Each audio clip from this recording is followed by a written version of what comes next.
December 26 மார்கழி 12.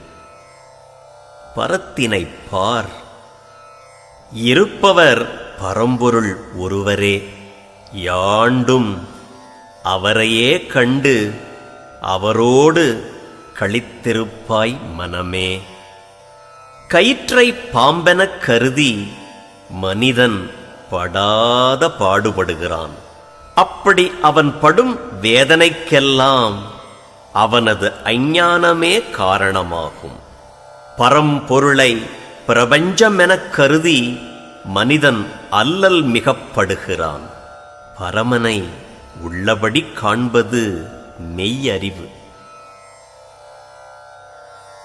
எப்பொருள் எத்தன்மை தாயினும் அப்பொருள் மெய்ப்பொருள் காண்பது அறிவு. திருக்குறள்.